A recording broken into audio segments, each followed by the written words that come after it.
it's your girl Sherry Lynn, and you're watching Sweep the League on Alamo City Podcast Network.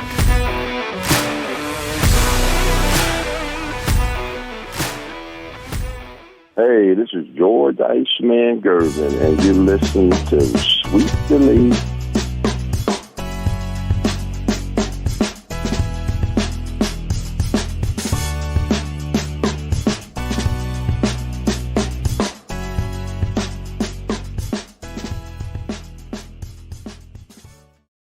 What up, guys and girls? It is Sweep the League. Rudy Campos Jr. joining you here, and I'm wearing the baby blue colors, not of the Carolina Tar Heels, but of the Indiana State squad that got gypped. Should have been in the tournament. Shout out to Indiana State Sycamores. Basically, we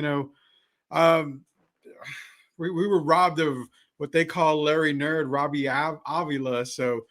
We're going to get into some of that talk, but not really but we're going to get into some March Madness talk. There was some upsets last night. Oakland over Kentucky. We're going to have the man, the myth, the legend himself, Derek Gervin, with us today. Coach Gio's on vacation. Rock's on vacation today. They should be back on Monday.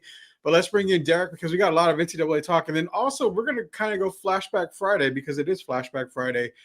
We're going to talk NCAA players who really didn't pan out in the NBA and who you thought maybe would have panned out in the NBA. So let's bring on Derek Gervin. Derek Gervin is coming on to the show right now. Mr. Gervin, what's going on, Derek? Hey, how you doing there today, sir? Good, man. Good. Tim Gonzalez is in here. It says, what's good, fellas? Of course, the Blue Devils and the Tar Heels suck, obviously. Yeah. I need to talk about Kentucky, which I'm going to give Derek the floor on the Kentucky part, obviously, because that was terrible.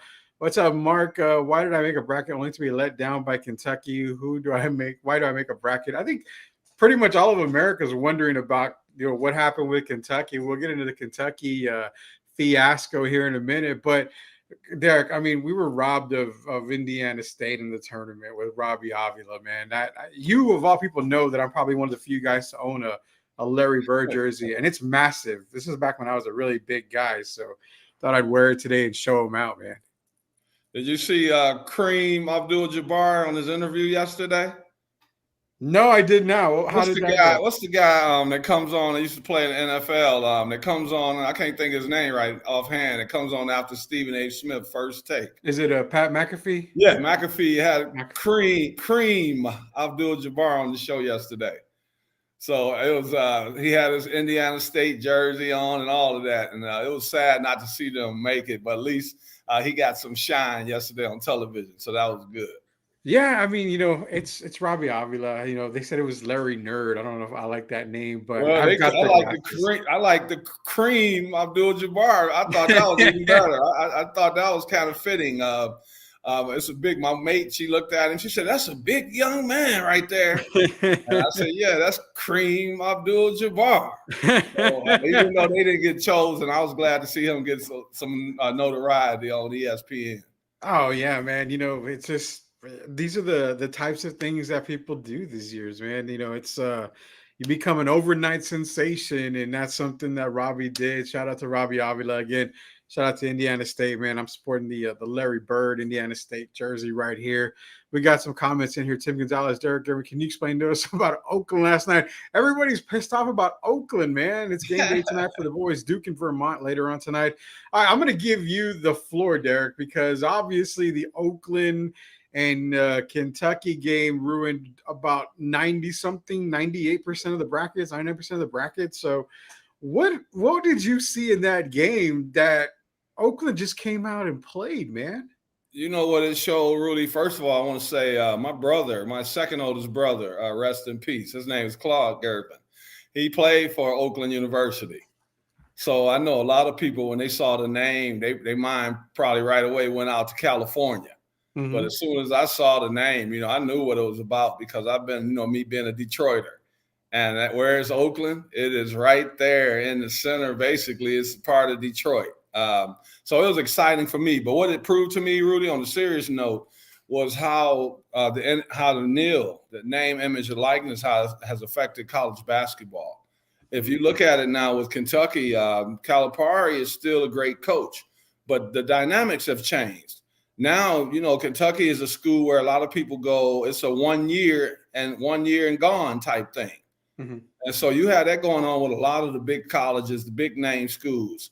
And what happens is it's allowed the other teams to catch up now, because a lot of these teams like Oakland, they stay together. These guys, they know each other, where to throw the ball, where you're going to be. They've had the opportunity to play together sometime 3 or 4 years. As opposed to these teams today, like Kentucky, that's only been together 1 year. Guys are already thinking about the NBA. So their focus is not the same as it would be for a team that's trying to get some notoriety that they've never really had. And if you look at it last night, Oakland came to play. They weren't afraid of Kentucky at all. We know Kentucky has some really good guard play. But a couple of those guys struggled last night. Mr. Shepard struggled. I believe he might have had 2 or 3 points, maybe 2 points. Yeah. And Dillingham didn't really play great. But if you look at it, their big men were getting punished inside.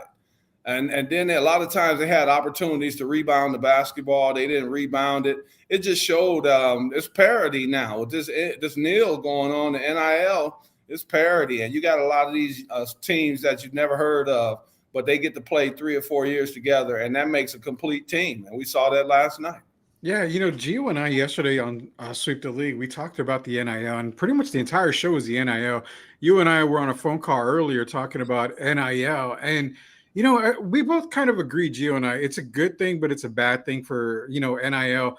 My biggest thing, and it goes mainly for college football, was the transfer portal, because now you can transfer and you don't have to wait a year. I mean, it's just automatic. So, and I made the comment to Gio, said, so what if you're going to give the transfer portal and it's instantaneously, they need to get rid of the red shirt in football. You can't be a medically red, not medically red shirt, but you just can't red shirt 1 year. You should be eligible to play every single year, even if you're going to play or not. That's kind of one thing I need to get rid of. But as far as NIL goes for basketball, you and I talked, man, if you're a 5-star recruit and you're going to Kentucky, where other 5-star, 4-star recruits are going, and Cal says, you know what, man, I'm only going to play you about 12, 13, 14 minutes because I have a lot of other 5-star guys that are going to be playing. I mean, I hate to say it like this, but, a lot of times some of these players these days are going to give Cal, the middle finger, basically, and say, hey, I can go somewhere else and get NIL money and play, 30 minutes that night. Well, you see, a lot of people might disagree, and Mike Krzyzewski said that's not the reason he stepped away. Mm-hmm. And I'm not going to question him and call him a liar, but I really believe that it had something to do with it. Other teams have caught up to the field, basically. It's no longer just the Connecticut's, the Kentucky's, the UCLA's, the teams that we're used to in the past, the North Carolinas. I had to give your team a shout out. So, those are days of the past. But the one negative I have about it, Rudy, is in a lot of situations, it teaches if things don't go right for you, you run. Yeah. You look for another situation as far as instead of trying to work it out. And that's the one negative side for me. I don't like that. I think sometimes guys have it in their head, if the coach doesn't treat them the way that they think they should be treated, then they want to run. And that's for me, that's the only negative about it. I know the money is, I'm hoping they can balance that out where it, affects a lot of the players, where all the players can get a little something. But for me, it's just the guys teaching them to run if things don't go their way. Exactly. Let's get to some of these questions here. Now, Derek, you played for UTSA, considered a small school at the time. Right now, I mean, they are D1. They are, mid-major, I guess you can say about them, but I hate using that word. So Tim wants to know, what does Oakland need to do for the next round? It kind of actually goes into Mark's question. Does Oakland have the momentum to win in the next round? So Oakland going into the next round, they're playing against NC State. Let's not sugarcoat it. This is a very winnable game for Oakland against NC State. I mean, now, can I call it crazy, Derek, that it's very winnable for Oakland to beat NC State? And then if you have a Florida-Colorado against Marquette, the winner of that game, is it possible to maybe see Oakland go to the Elite Eight? It's possible. The reason I give them a chance, the main reason I give them a chance against NC State is because I believe tomorrow would be NC State's 7th game in about 10 days. And we remember, they went 5 games in 5 nights. Yeah. And that didn't catch up to them yesterday. but at some point it's going to catch up to them. They have the big fella, the big lefty on North Carolina State, who's been putting his body in the guys and finishing. I'm just wondering, can they keep up with the pace of Oakland tomorrow? And then if Mr. Hulky is hitting that three again like he was, hey, the man had his coming out party yesterday, man. You saw him stick the tongue out. You saw him basically doing it all yesterday. Yeah. So if he can come out with that same confidence, not overconfident, and they come out and play and try to figure out how they're going to deal with the big fella on the interior for North Carolina State, I give Oakland a really good chance. I say get up and down the floor and make North Carolina State use their legs, since they played so many games in a short amount of time. And I think it's going to be a really good game. Yeah, I don't doubt Oakland has a chance against NC State. Mark's saying the same thing that you said, and I kind of am agreeing with, is the fatigue part. I mean, that's kind of the reason why these tournaments, these conference tournaments are grueling, because if you're one of those teams that has to run the table just to get in, because NC State was on the bubble. I mean, they weren't going to really get in unless they ran the table, which they did. So they ran the table, obviously, got into the tournament, 5 games in like 5 nights or however it is for the ACC tournament. It's going to catch up. If it doesn't catch up against Oakland, they're not beating the next team. There's no way. These guys have got to be tired. Hey, man. Really, they might. I'm sorry, but the reason I say they might not win this one is because, just like you mentioned, the 5 games in 5 days, right? Mm-hmm. And that was playing in their conference, all the known schools. So now that they've gotten by those schools, you might have a tendency to take the foot off the pedal, so to say, and you could become a little overconfident. And that happens sometimes. You play a team like Oakland, and then you start looking ahead from instead of actually going out and play the game. And I think Oakland's going to have a very good game plan. I enjoyed hearing that coach talk yesterday. He's a very positive guy, and I really think he's going to have a good game plan, and I think they're going to give North Carolina State all they can handle. Yeah, and don't forget it's not probably much of travel for, considering, but, not only did they play so many games and so many nights, but the travel for NC State. I mean, everybody knows if you're flying on a plane, however you get there, it does take its toll on you. These guys haven't seemed to have rested. Derek Gervin, Rudy Campos Jr., Sweep the League, all a part of the Alamo City Podcast Network. So, again, we're giving Oakland that opportunity to move on. Another kind of an upset that ended up happening was Duquesne over BYU, 11-6. My picks, the McNeese and the Drake, just didn't quite happen. That was terrible. But the Oregon Ducks ended up beating South Carolina. That was a game that I did end up picking. Nevada Dayton was a killer for me because I took Nevada and they were up 17 points at the end of the second half. Just to see Dayton go on a 17-0 run to pull out the win, 63-60, Derek. We had some great basketball last night, man. The Flyers were flying. At no point did they quit. The Dayton Flyers, and I was happy to see that because one of our second leading scorer at UTSA, Ike Thornton. Ike is from Dayton. So I've been keeping up with the Dayton Flyers since the late 70s and early 80s. So to see them win, I thought it was good. And I also had something in connection with Nevada, because if you remember a few years ago, the Nevada coach was Eric Musselman. Yeah. And now Eric's in Arkansas. So I was familiar. I talked to Eric when he was at Nevada.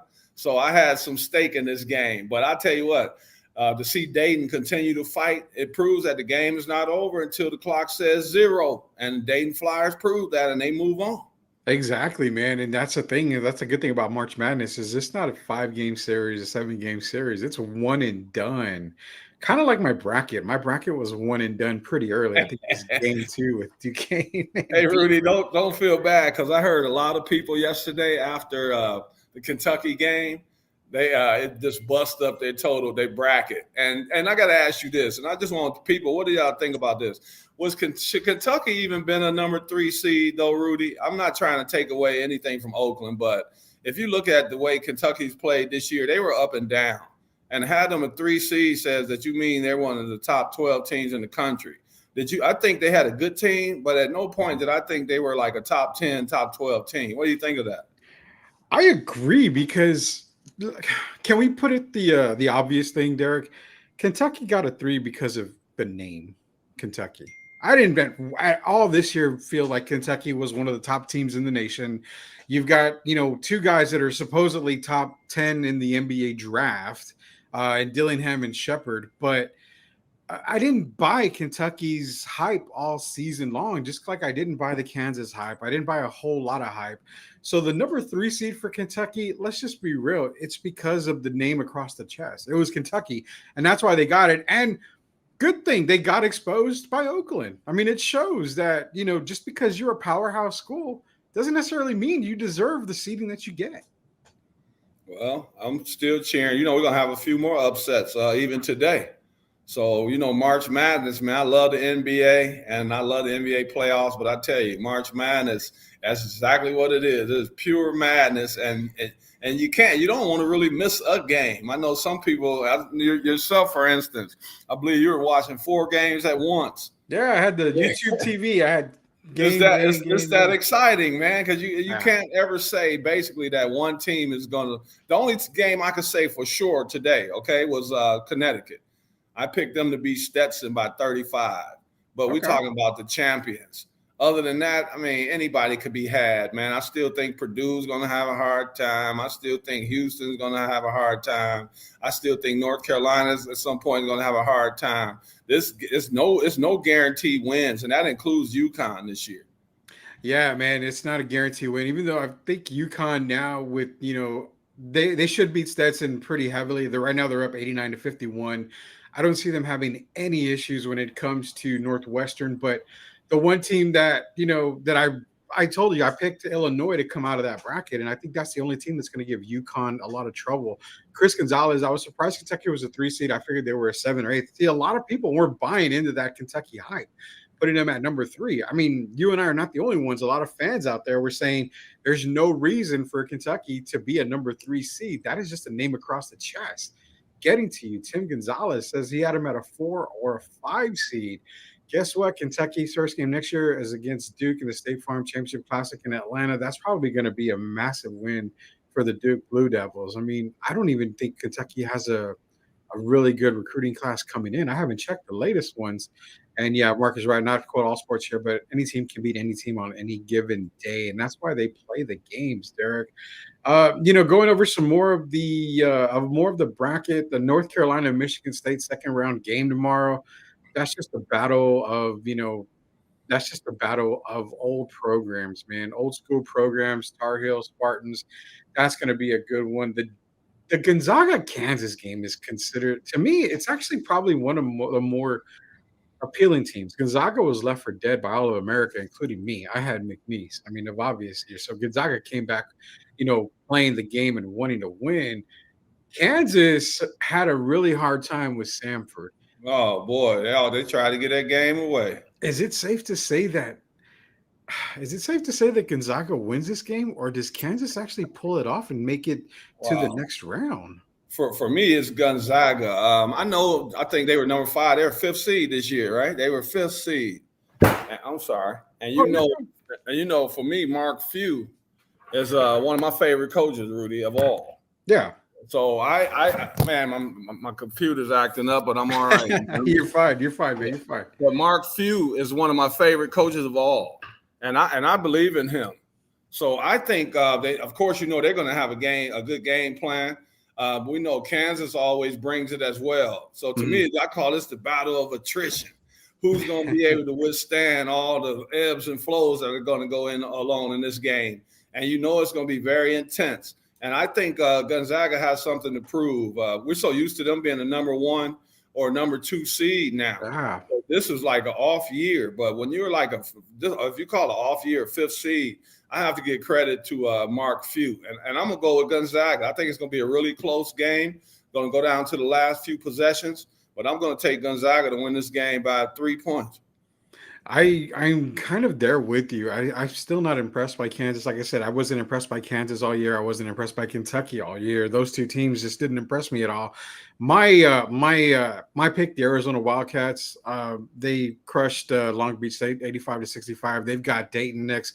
We saw what Dayton did to Nevada, but there's no way that Arizona can be up 17 on Dayton and expect Dayton to make a run. I think they're gonna pretty much solidify their spot going into the Sweet 16 now. I mean, not the Sweet 16, but now the Elite Eight this weekend. I think it's going to be a North Carolina Arizona meetup in the West bracket. So that's kind of a safe to say. Tim was in here. Florida Atlantic Northwestern. That's March Madness in its own, man. I mean, that game. You called me at the end of that game right before overtime and said, "Did you see it?" I'm like, "Man, I didn't see the game. I was working, but." But what happened? You said, man, the player from Florida Atlantic just basically dribbled out the clock, man. The clock, they had when they inbounded the ball, it was like 8 seconds left. So the coach didn't call a timeout. I don't think they had any more timeouts. But still, they didn't get into anything. The guy dribbles down the floor. He's acting like it's 20 seconds left. And then he goes through his legs a couple times, and he never made a move. And then he ends up shooting a jump shot and getting it blocked. And I told the young lady I'm with, I told her right then that that was ball game for Florida Atlantic. And it ended up costing them. And then as soon as the overtime starts, Northwestern scores the first 8 points. Yeah. So they got on the run. They hit some tough shots. A couple of them were really tough shots, especially the last one. The young man with the braids hit a really, really tough shot. And from that point on, Florida Atlantic self-destructed. They were in over their head in overtime, but they played well. They had an opportunity to win the game. But to me, they kind of froze up a little bit at the last play of regulation, and it cost them. Yeah, it did. I mean, right now, let's go over some of the scores real quick. This is Derek Irby, Rudy Campos Jr. Right now, you got Auburn over Yale by 2 points, 36-34. We've also got Florida over Colorado. That's a really good game going on right now. They've got Florida leading by 1 in the first half, 42-41. Of course, like I said, Duke and Vermont play later. Nebraska, Texas A&M play later. Houston, Longwood, Wisconsin, James Madison all play later today. What do we else got? We've got – there was another game going on here. I'm sorry, guys. Rudy, can Yale continue to stay close against Auburn? Yeah, I believe so. I really do believe so. I think Yale could keep it close. I mean, they're only down by 2. It's still first half. But Yale's, again, these are some of these teams that you just didn't expect to stick around. But, again, I mean, this is NIL, Derek. So you can go out and buy the best team. But what did the United States of America learn when you go out and you put the best players assembled and you put them up against a team that has played together for a very long time in Argentina in one Indianapolis tournament? You saw what happens. Teamwork outplays, a team assembled, bought, or whatever every single day of the week. It's different today. Back in the day when, we still hear people talk about the dream team and all that stuff. And how, this times have changed then. Now you got way more competitive teams overseas. And a lot of them, like you said, they've been together for years.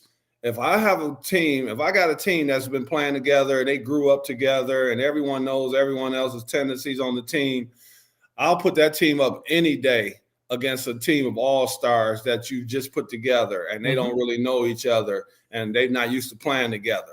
I'm going to take the team that knows each other, knows where guys should be defensively and knows where they should be offensively. And that's the team I'll take over a bunch of all-stars. I believe these guys are fundamental. And the reason I brought up Yale, Rudy, it kind of reminds me of all the years that Princeton competed. You know about the great Pete Carril. And what kept them in the game all the time is they were fundamentally sound. They weren't going to turn the ball over a lot of times. They ran their sets. They rarely got outside of themselves. And when you play that way, your turnovers are limited, and it's going to keep you in the ball game against some of the best teams around. Yeah, the Princeton offense, man. Backdoor cuts. That's pretty much all Pete Carril ran. And you saw it successful. Hell, the year after they beat, UCLA in the tournament, the very first game North Carolina played at Madison Square Garden, Roy Williams had him running the Princeton offense. It was all backdoor cuts, and I mean, it's an offense that's it makes you defend the entire 30 seconds or whatever it is. What's the shot clock now? Is it now? I think it's 30 seconds. 30, yeah, so it makes you defend the entire time. You cannot go to sleep. And you know who kind of stole that? They never mention it, but what team in the NBA kind of stole that mentality, Rudy? Golden State Warriors. Was it Golden State? Yeah, the back cuts and all that. Oh, you're right. You're right. I'm starting to think about that. Yeah, you are right. Yeah, people never talk about it. No, but they give Steve Kerr and all those guys credit. But you got to give Pete Carrillo some credit because Steph was perfect for that style of play. And then of course, you got a small Draymond playing basically the point guard. Yeah. And so, yeah, it kind of reminds me a little bit of Princeton, those schools back in the day, or Yale or Colgate, those kind of schools. They play very intelligent basketball. And a lot of times when you think they're going to get blown out, they find a way to stay in the game. Yeah, it's a simple offense, man, is all it is. It's just basic offense. It's something that I wish we would see a lot of, younger teams, high schoolers, even in the middle school, just start running, just basic offenses, man, especially with no shot clock. You have to get your guys to defend, and that's something that I've always felt we missing from today's game. This is Derek Gervin, Rudy Campos Jr. We are talking NCAA basketball. We're also going to get into some players later because there's a lot of players that played in the tournament. There's a lot of players that played NCAA basketball where you sat back and thought, okay, this guy's going to be a hell of an NBA player. Get to the NBA and it's kind of like a dud, man. It happens all the time. It's a reason why, what is it, Derek? 0.6 or 0.06% of basketball players actually make it to the league. I mean, I know you probably get that a lot when it comes to coaching kids, how they feel like I'm honest with them, Rudy. I tell them, man, I said, y'all know it's only been 5,000 players all time that's ever made it to the NBA. So that's why I don't even try. Like, I got a game tonight, 6:45, some 9th to 10th graders combined team. I don't even talk about the pros, man. I don't even talk about college. I talk about them just getting better between Friday and Saturday and then letting the chips fall where they may. We put too much pressure on these young people today, and I think that's why you see some of the fights that we have in some of these games. They've made it like it's a life or death thing. It's still a game. But when you're playing AAU basketball, high school basketball, those are memories that you should be taking, positive memories. So I'm hoping that a lot of the fans, the parents realize what they're doing. Don't put too much pressure on the kids. Let them enjoy the experience. Some of those kids might not even want to play college basketball. They just might be playing in high school to see, just to take that as far as they can and enjoy the camaraderie of being around some friends. So, yeah, don't take it that serious. It's not the NBA. Just try to get better one day at a time. Exactly. Hey, right words from Derek Gervin for all you guys playing out there, all the AAU coaches. Then I think Gio's in here. Those same AAU kids attacked Cam Newton. I did see that video a while back. That was terrible, man. It's crazy. It's getting too serious. On the flip side here, we're going to take a quick commercial break. Derek Gervin, Rudy Campos Jr. This is Sweep the League. We'll be right back here in just a little bit. Locked On Spurs is your daily Spurs podcast, hosted by Jeff Garcia, the lead Spurs writer for Ken's 5 San Antonio. Jeff has a healthy plethora of guests all the time on the Locked On Spurs podcast. You can also follow Jeff on threads at Jeff G Ken's 5 SA. You can also follow Jeff on Twitter at Jeff G Spurs Zone. So make sure you go ahead and give Jeff a follow not only on threads and Twitter, but also on YouTube at youtube.com/@Locked On Spurs. This is where you're going to be able to find the replay of the Locked On Spurs podcast. Make sure to like, subscribe, and share. Yes, Jeff Garcia, Locked On Spurs, part of the Locked On Network. Jeff does a fantastic job covering your San Antonio Spurs. All the Spurs stuff, all the Spurs news, all the Spurs takes you need. Follow Jeff Garcia, Locked On Spurs. So, we've talked NCAA March Madness. It is March Madness for a reason. The Yale game in Auburn's up by 7 now at the half. I mean, Can Yale come back? Obviously, Yale can make a comeback. I mean, it is the tournament. We've seen crazier stuff happen before. Clemson ended up beating New Mexico. I had New Mexico winning, and man, Clemson just demolished New Mexico by 21 there. So, needless to say, man, March Madness is the good thing. But one thing about March Madness that produces a lot of, Derek, it produces a lot of players that you feel are just taking that next step into the league. I'm going to name off a few guys. If you got a couple of guys you want to name off, I'm gonna leave my my North Carolina fandom to the side and say, I was a big believer of Joseph Forte, obviously, but little Joe didn't quite pan out. I was going to mention that name. You love Joseph Forte. Little Joseph Forte, I think he was probably drafted. I don't know if it was the wrong team with the Celtics, but I don't know. It just didn't pan out. I think he was before his time. He was a shooting guard in a point guard's body. So I think he was they tried to make him play point guard. It just wasn't going to pan out for him. Well, a couple of guys that I've had. One guy that stands out in particular, and again, he was a 2-time NBA All-Star. So nonetheless, he was actually, he was a great player in the league. And I use great very loosely, but out of Kansas, man, Danny Manning is one guy that comes to mind who I thought, man, Manning's going to come in and probably want to be one of those guys that's just night in and night out, going to have, something to say when it comes to play team after team. But Danny Manning's one guy that comes to my mind. They got an article that says Derek Gervin leads the Nets over the Clippers. And in that article, they talk, I got to guard Danny Manning's son. Mm-hmm. And I always thought, Danny's dad was down here with the Spurs, Ed Manning. Mm-hmm. I thought coming out that my only question for Danny when he came out was his jump shot. Yeah, I always thought he was a decent shooter. I'll say from 12 to 15 foot range. But if you look at it, Rudy, I'm with you because Danny, we talked about Ben Simmons, right? Being next Magic Johnson. Danny Manning also had the same type of makeup, could handle the ball, could do it all basically. And so that's a good pick for you. For me, before you steal mine, the easiest one, as you know, is the guy from Gonzaga by the name of Mr. Morrison. Yeah. I honestly thought when I watched him in college, and I honestly thought I saw Larry Bird Jr. Mm-hmm. I mean that sincerely. The people that don't know, I'm a huge, Rudy knows, I'm a huge Larry Bird fan. Oh, and he's the hardest guy I ever had to guard. I saw some of those same similarities in Adam Morrison, but we know it didn't pan out. But I just had superstar written over him, all over him. I thought when he came into the league, he was going to be mature. He was going to be ready right off the bat. Mm-hmm. And it just showed how good the NBA really is. Yeah, man. Adam Morrison just, jump shooter, can can spread the floor, can get to the basket. Brilliant college career. I mean, just didn't pan out when he was drafted by the Bobcats. And I mean, I'm going to keep the train going, man. And when I say keep the train going, another guy out of LaSalle who I figured, 20 points a game, Simmons. 11. I think he averaged 10 points in his career. 10 rebounds in his career, over 24 points a game. The L train, Lionel Simmons, man. I figured there's no way this guy cannot have a brilliant NBA career, but nonetheless, he only averaged 12.8 points. 4.5 rebounds, wasn't all NBA first team rookie, but another player that to me just didn't pan out very well. A really good player.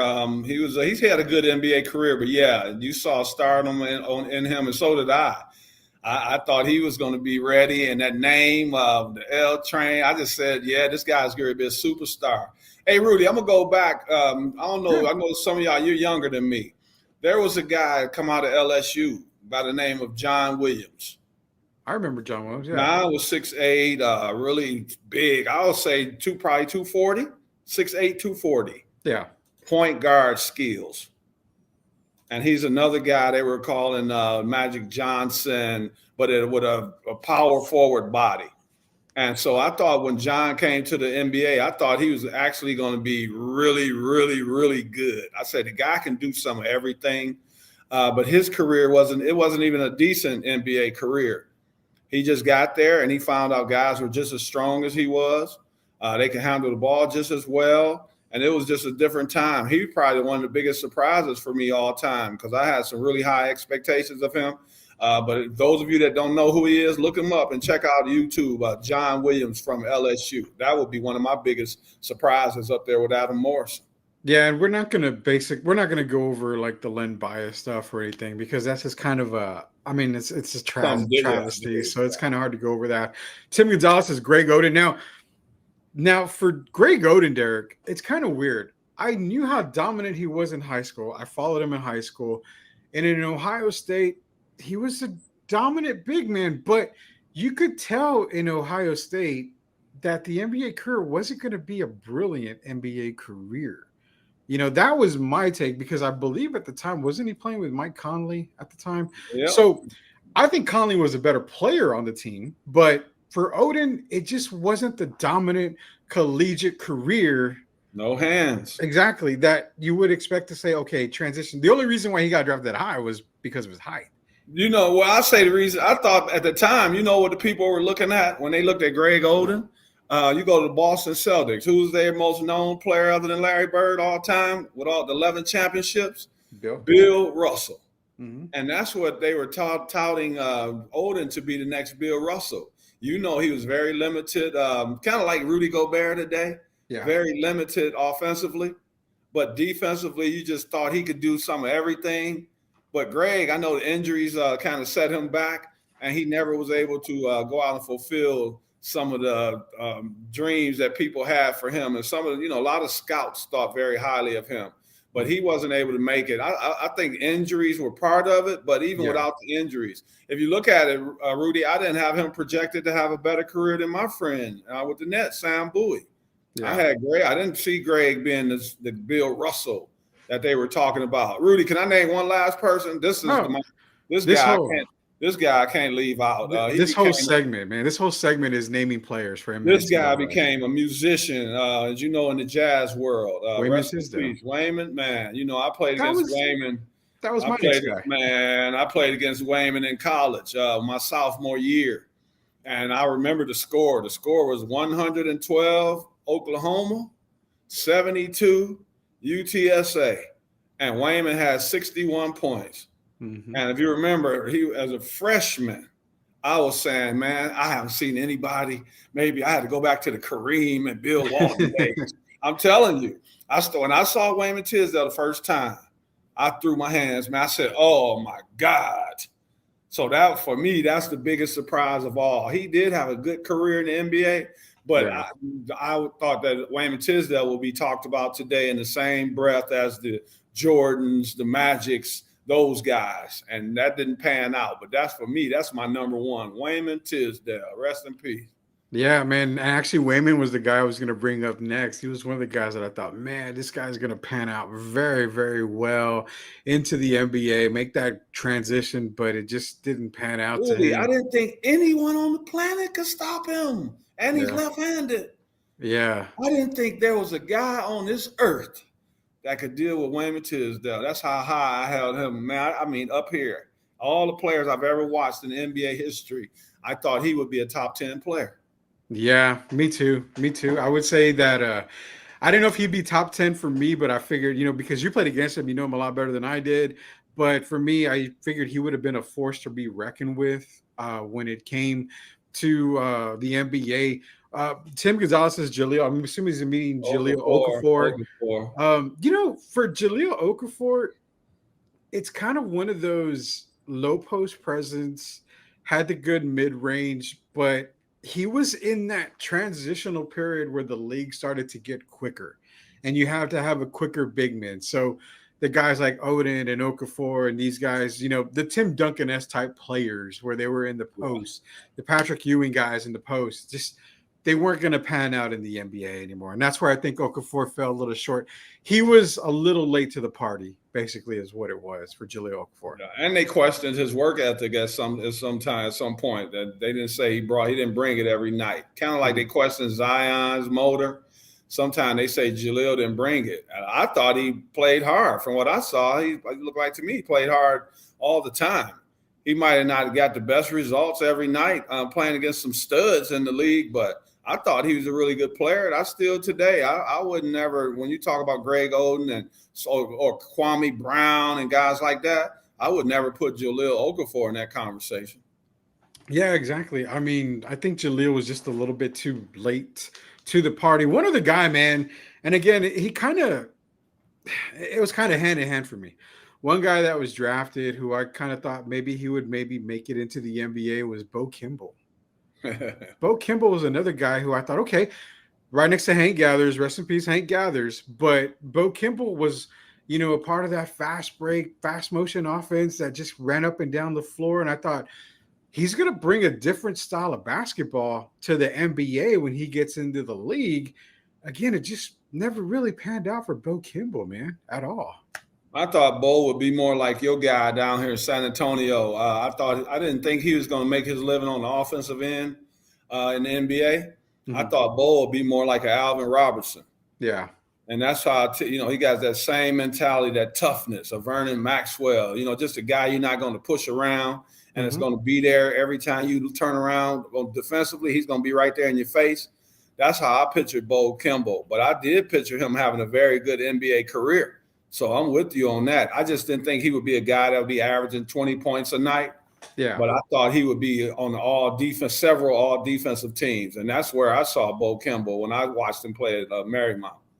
Yeah, man, there's a lot of guys that we've seen. I'll remember all the kids practicing the Toby Bailey backwards dunk in their backyard. Toby Bailey, UCLA Bruin. That, what's funny, Derek? That whole UCLA era. I mean, you figured maybe Toby could have a little bit of a career. You figured Ed O'Bannon was going to come in and be, a great player. Tyus Edney, these guys, were like, oh yeah, they're going to have a good career. Reminds me of the Arizona teams with Miles Simon, Bibby and all those guys. Yeah, Bibby had a great career, but what it could have been, I think it could have been a lot better. But those teams in that era, man, a lot of those players they were all hyped in the NCAA, in my opinion. I agree. Arizona had a big fella back then. I can't remember his name, about 6'10".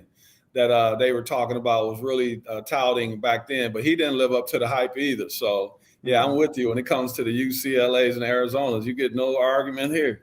Yeah, and that's what's funny is like March Madness makes some of these guys God-level NBA type players. Oh, Sean Rooks. Sean Rooks. I remember Sean Rooks. Just how big he was, man. His girth. I thought this guy was going to take up a lot of space, and I just thought he was going to be a much better player than he was. But I was wrong on that one. But I will say he's a guy that played hard every time he touched the floor. Yeah, and one position I loved to play, and I played a lot growing up. So, the guys that I used to love watching them in the NCAA, and I thought, man, I can't wait to see them in the pros. I'm going to name them off here. I was a big Mateen Cleaves fan from MSU. I was also Khalid Al-Amin. I was a big fan of his. I'm going to give you another couple of guys, and the last guy I'm going to name, you're going to be like, probably so. Another guy that I like following was Adonis Jordan out of Kansas. Rex Walters was his running mate at the time. But one guy who I thought, perfect. He's going to bring the new style of basketball to the NBA was one God Shamgod, man. Oh boy! Did you see Wemby do his move? Who was that? First play when Wemby did the Shamgod. Yes, man. They never even talked about it, man. Yeah, the 7-footer doing the Shamgod. Yeah, I thought the young man too. But if you look at it today, all the players today, they still have a lot of respect for Shamgod. Mm-hmm. They talk about how some of them stole his move. And I thought when he got to the pros, he was going to kind of bring that New York style, and kind of like a Pearl Washington, but with more strength and all that, and a little more athleticism. Well, actually, a lot more athleticism. But I thought he was going to have a really good career as well.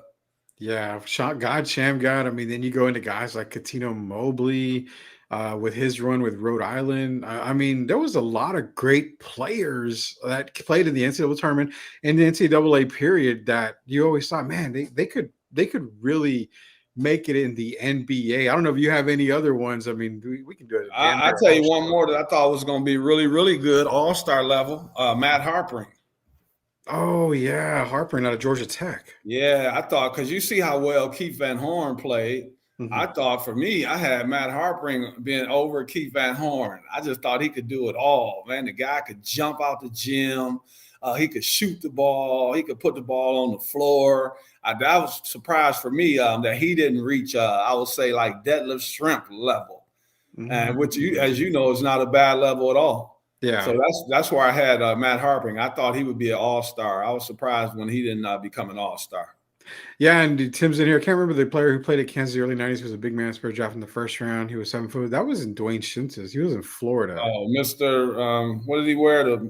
What do you call it? The mullet. The mullet. That was Dwayne Shintz's, but he was from Florida. I don't think he was from Kansas. Florida, yeah. So Kansas, yeah, he must be talking about Shintz's. Played at Kansas in the early 90s. I know he's not talking about Greg Dreiling. I don't know if it was Greg Dreiling. He might. I hope he's not talking about Greg Dreiling because But if the Spurs drafted him, then it sounds like it was Shintz's. Because, I played against Dwayne Shintz's. His first trip to San Antonio, him and Sean Elliott were here. And so I got to play against them in a summer league game overall at the YMCA over off Rosedale, off Ruiz and General McMullen. West Side YMCA. Man, I live down the street from there. That's where that's my first time meeting Sean Elliott and Dwayne Shintz's. We played against them in there. And so maybe he's talking about Dwayne. But, yeah, we know Dwayne didn't have a great career. I don't even think he had a better career than a legend in San Antonio by the name of Gilbert Salinas. No, I don't think Dwayne Shintz's has really played much of any at all. I mean, I know he wasn't with the Spurs very long, but a couple of the guys, his top picks that never panned out, in my opinion. And I guess they panned out, but they didn't pan out as well as they should have been. You mentioned one of them, Keith Van Horn out of Utah. Again, I had high hopes for Keith Van Horn coming out of Utah. I mentioned this guy because I've always said he's the greatest, if not if not the greatest college basketball players that I've seen, and that was Christian Laettner. Mm-hmm. Again, a guy that probably should have had, a huge, massive career in the NBA, but was still behind guys like Shaq and Alonzo Mourning at the time. There's so many guys that were drafted in the top 3 that just never really panned out. We can keep going. Ben Simmons is another one. The head scratcher of all head scratchers, why Michael Olowokandi went number 1 from Pacific. Oh, I don't know what LA thought they saw in Olowokandi. I've never to this day could figure out what they saw in Olowokandi. I could have swore he probably had some kind of dark secrets on somebody in the Clippers fan. Oh, yeah, because to me, I never saw that. He's the Jamarcus Russell of the NBA. There was no point in his career that I was very high on him. I remember the first time I watched him play, I was like, this guy doesn't play hard all the time.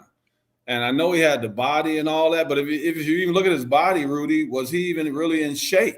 No, I don't think he was that committed to the game. I think, sometimes you have players, and I'll be honest about it, you have players that want to play in the NBA for the riches, and then you have those that actually want to make a their legacy. They want to leave a name in the game. But you have a lot of guys that just want – if you look at Ben Simmons, I hate to say it, but I really believe Ben is playing more for the fame, the notoriety, than the actual on the basketball court. I think he likes the lifestyle off the floor, getting to hang with the Kardashians or whoever it may be. And I think that's what's more important to him, going to fashion shows. And I'm just being honest. I think sometimes guys make when you have those silk sheets, you heard what Marvin Hagler said about how hard it can be to get up and run when you're sleeping and, they have silk sheets and all that kind of stuff. And I think that's Ben. If you look at Ben, I think ever since Rudy, did he act like he was very upset to you when the situation happened when he was playing and passed the ball off against Trae Young?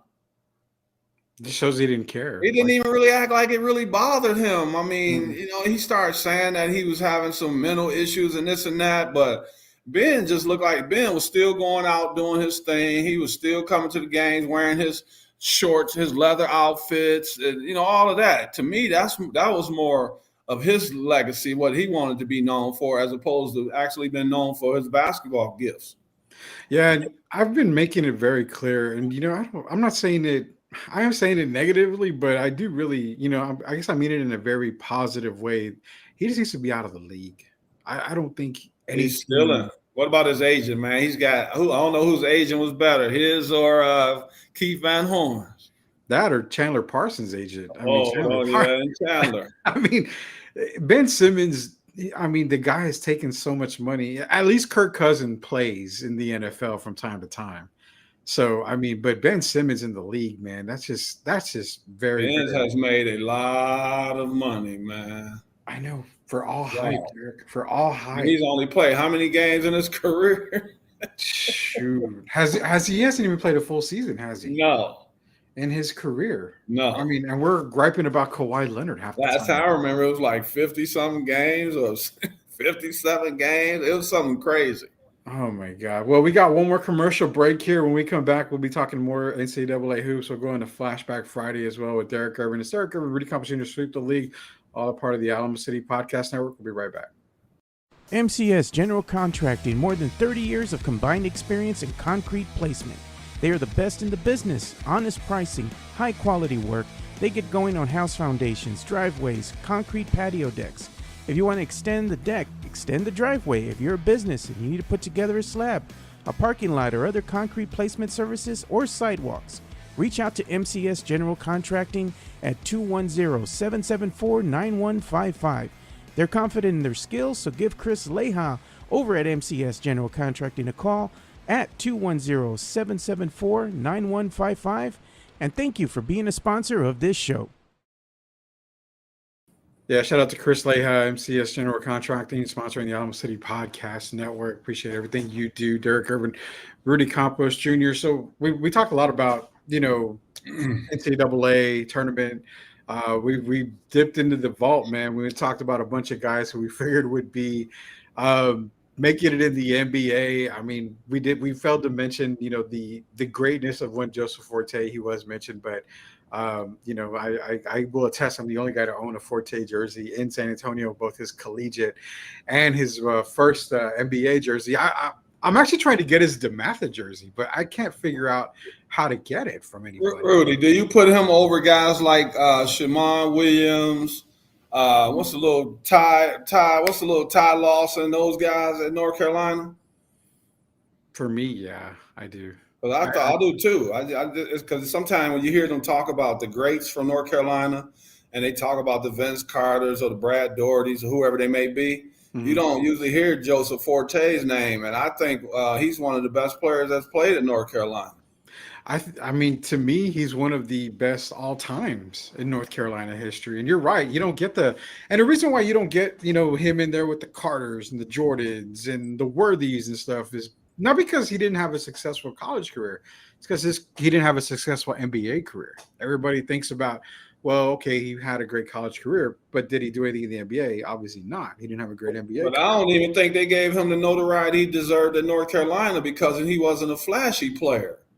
Yeah. He was just a guy that brought his lunch pail. He came to work every day, but because he wasn't flashy, they didn't give him the recognition I thought he deserved. I thought he was a really good player. I mean, hell, you know who Joe Forte is. His name is going to be in the North Carolina talk forever.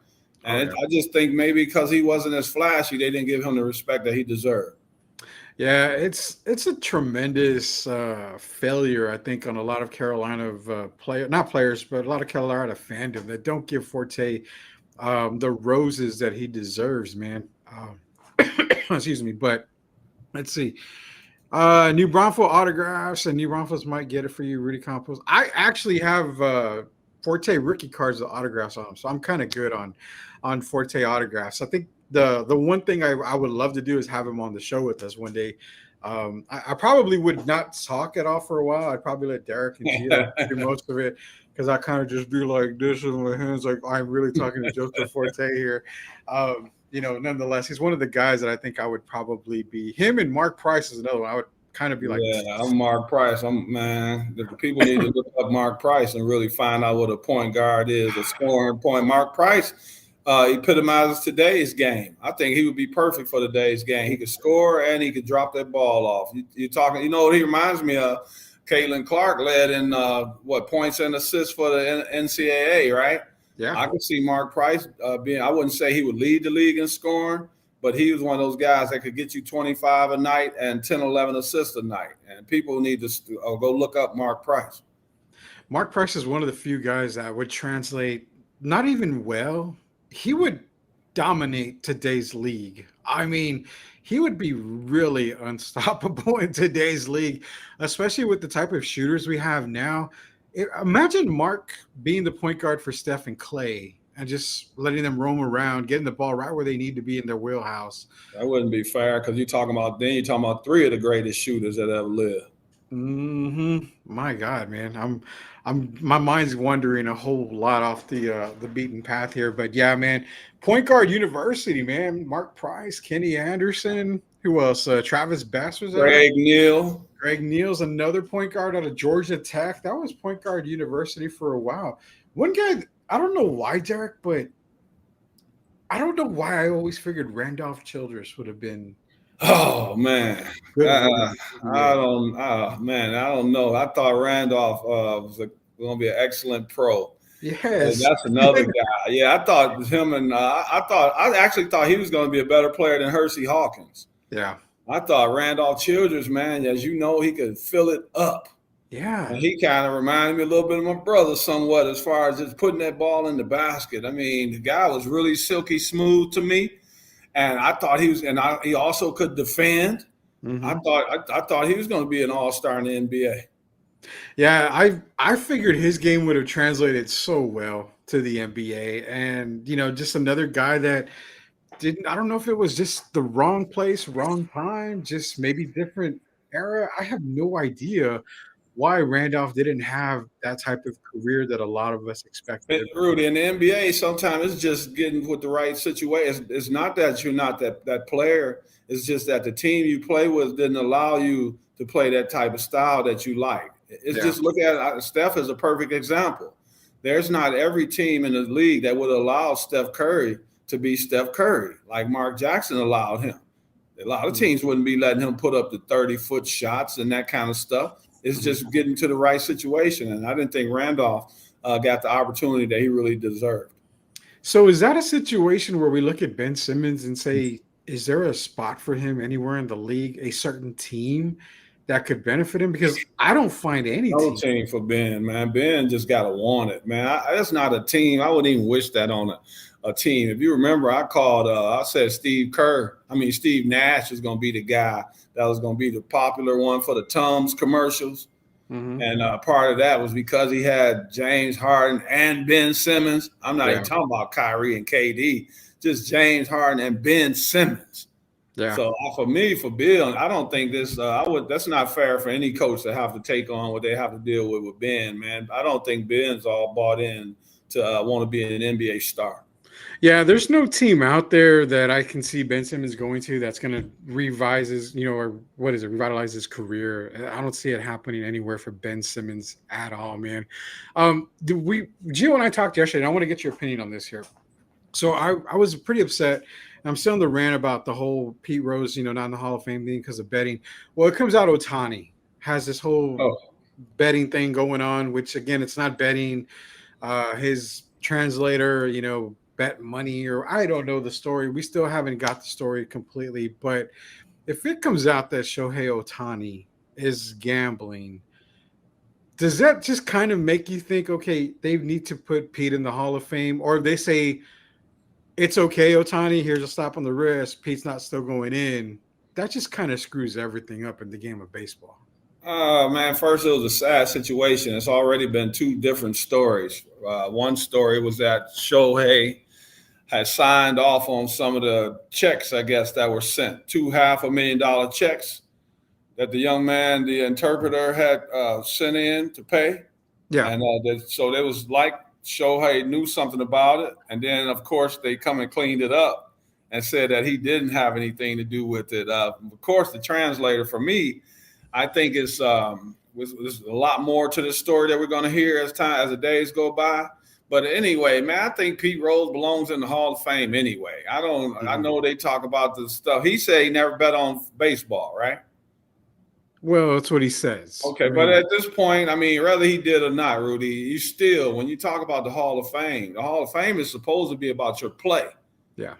And if you talk about play, Pete has how many? 4,300 and some hits? Yeah. 4,356 or something crazy like that. Mm-hmm. If you're just asking me as a baseball player, yes, he belongs in the Hall of Fame. And as I've gotten softer as I gotten older, I also think Barry Bonds and Mark McGwire belong in the Hall of Fame. So, some people might not agree with me, but that's just my opinion. I think Barry Bonds, steroids or no steroids, I think he was still going to be a first ballot Hall of Famer. Mhm. And I think Mark McGwire, he might not hit the 60-something home runs, but he was still going to be like a guy hitting 40-something home runs a year. And I think they belong in the Hall of Fame. So, yes, I think Pete belongs in there, and we'll find out more about Shohei. But I would hate to see him tarnish his career, man, to be involved in something like this. Yeah, $4.5 million. That's a lot of money. it is, and that's what I was telling Gio. Okay, here's my part. I look at it. $4.5 million is what it was, and he paid that $4.5 million for his translator. And then they said that the translator said, "Well, no, it was because of theft. He stole from Otani." How in the hell, if I'm going to steal $4.5 million from you, Derek, supposedly, but you're going to pay my debt of $4.5 million? That doesn't sound right at all. Why are you going to pay for something for me if I did you wrong? First of all, why would you even have my account information? Well, yeah, that's the biggest thing, I guess. I mean, it's not his wife or anything. That's his translator, his friend. So this is a sticky situation, man. And it's sad because right now, who's the face of Major League Baseball? It's Shohei Ohtani. The guy has done some things that Babe Ruth and others couldn't do. Yeah. And so I'm hoping he was smarter than this, man. Don't. This would be a terrible way to tarnish what could possibly be one of the best, if not the best, major league career that we've ever seen. I know that's terrible. But again, if it does come out that he did bet on baseball or whatever, then I mean, honestly, he's got to go. If you're not going to reinstate Pete to where he gets into the Hall of Fame, then you've got to ban Shohei. As shitty as that is, you have to ban Shohei Ohtani because you cannot go off of, well, we're going to remember Pete for this, but we're going to put a slap on the wrist for Shohei. It doesn't really work like that, man. It can't. And you're right about Barry Bonds. I'm 100%. Barry was the most feared hitter in baseball, steroids or not. I mean, he was the most feared hitter. He was still batting, tremendous numbers in Pittsburgh before he got to San Francisco. He did it all. He stole bases. The guy could field. I mean, what couldn't he do? And the steroids didn't bring all that out. Your natural gifts are your natural gifts. Steroids can't bring out things that you don't have in you. Yeah. And if you look at baseball, you know how they talk about the logo and all that, Jerry West. Hell, if you look at the Major League Baseball logo could easily be Barry Bonds. Yeah. Lee, man. That's the type of conversation that it gets people going a lot. And I think you have majority of the players that they are, you know what? A majority of the players will tell you Bonds deserves to be a Hall of Famer. Pete needs to be in the Hall of Fame. Roger Clemens, another guy. I mean, there's so many guys that aren't in the Hall of Fame that should be. Right. I'm glad you brought Roger up. That's another one, man. I mean, come on. Roger was throwing that ball, man. Steroids, no steroids. If they don't believe it, or they can go back to the Texas Longhorns and pull up film. Yeah. Roger Clemens is a Hall of Fame baseball player. Yeah, definitely, man. There's a lot of guys in the Hall of Fame. JC says the MLB won't do that to Ohtani, not today. Man, they have to. They have to. I don't care what anybody says. You've got to make a statement because you can't let this just blow over, because if you do, man, it won't be good for the future of baseball. It won't be. And that's the thing. Then you're allowing other players to make that same mistake. And then what are you going to do when it happens again? You're going to let that person go. But then if you don't put your foot down with Shohei, you can't do it with anyone else. But then what is it? Is it banishment from the game? Is it a year? As they uncover more and more information, if the information leads to he was involved in this, I mean, you have to take whatever steps that you would take with any other player. You can't have favoritism in situations like this. If a guy is tarnishing the game, no player is bigger than the game. Mm-hmm. And we found that out in the Black Sox scandal, all of this. No one player is bigger than the game of baseball. I don't care who it is. So if he's doing illegal things, he needs to be dealt with just like anyone else would. 100%, man. 100%. Derek Irvin bringing the factual truth just like we have been about Shohei Ohtani. If it comes out that he is wrong and he did bet, you know what? Sorry, Shohei. Great player. Did things that Babe Ruth probably hadn't been able to accomplish. I mean, him and Babe Ruth, the only two guys that pitcher and, hitting home runs left and right. But the brilliant career of Shohei Ohtani. Why though? Why whole thing? Why? I mean, damn, they gave you got all this money. You have generational wealth. Your great grandkids and their great grandkids are going to be secure. And so I'm hoping that this doesn't end up being a bad thing. And maybe the translator had something. It was his fault and his fault only. But to be honest with you, I don't have that feeling. Yeah, it's, you know what? I don't think it's going to get covered up somehow. It's going to get covered up to where he didn't do anything wrong. Baseball's going to sweep it under the rug. And then we're going to have conspiracy theories here and that. So we'll see what happens. We will see what happens. But nonetheless, man, it is the Friday edition of Sweep the League. Derek, you've got a coaching to go to tonight. I've got to get to somewhere too. It's 5 o'clock here. It's 5 o'clock somewhere. We're going to be back on Monday after we're going to talk more NCAA because it's NCAA weekend, obviously. We'll have more teams to talk about on Monday. This is Sweep the League. But for Derek Irvin, Rudy Campos Jr., we got robbed of these guys, the Indiana State Sycamores. But hopefully next year we'll be able to see Robbie Avila here. But for Derek Irvin, it's Rudy Campos Jr. Until we sweep the league again Monday, we'll see you guys soon. Have a great day, Rudy. Everybody, thanks for tuning in. #1 show in town. Make sure you tell a friend. Awesome. Yes, sir. Have a